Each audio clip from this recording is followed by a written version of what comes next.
జనగామ జిల్లా దేవరుపల మండలంలో కాంగ్రెస్ నాయకులు దౌర్జన్యానికి దిగారు. కామారెడ్డిగూడెంలోని తెలంగాణ తల్లి విగ్రహాన్ని తొలగించేందుకు యత్నించారు.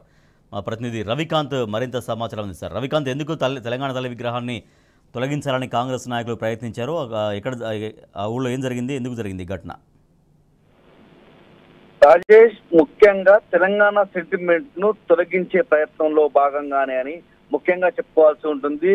మొదటి నుంచి కూడా కాంగ్రెస్ అధికారంలో వచ్చినప్పటి నుంచి కూడా ఇలాంటి ప్రయత్నాలు చేస్తుంది. అభివృద్ధి సంక్షేమాన్ని పక్కన పెట్టి అయితే కాకతీయ కళాతోరణం కావచ్చు, తెలంగాణ తల్లి కావచ్చు, ఇలాంటి అంశాలపై దృష్టి సాధించినట్టు మనకు కనిపిస్తా ఉంది. పూర్తి స్థాయిలో తెలంగాణ తల్లికి సంబంధించిన రూపురేఖలను కూడా మారుస్తామని ఆ మధ్యకాలంలో కాంగ్రెస్ ప్రభుత్వం ఒక ప్రయత్నం చేసిన నేపథ్యాన్ని కూడా మనం చూసాము. దాంతో పాటు కాకతీయ కళాతోరణాన్ని కూడా అధికారిక చిహ్నంలో నుంచి తొలగిస్తామని చెప్పి ప్రకటన చేసిన నేపథ్యాన్ని కూడా చూసాము. అయితే నిన్న ముఖ్యంగా జనగామ జిల్లా దేవరుపలలో ఉన్నటువంటి దేవరుపల మండలంలో ఉన్నటువంటి కామారెడ్డిగూడెంలో అయితే తెలంగాణ తల్లికి సంబంధించినటువంటి విగ్రహం ఏర్పాటుకు సంబంధించి అక్కడ కాంగ్రెస్ ఒక దౌర్జన్యపూరితమైన ఈ వాతావరణాన్ని సృష్టించే ప్రయత్నం చేస్తోంది. అక్కడ అధికారులను కూడా దుర్వినియోగానికి పాల్పడే విధంగా ఒత్తిళ్లు తెస్తున్న నేపథ్యాన్ని మనం చూస్తా ఉన్నాము.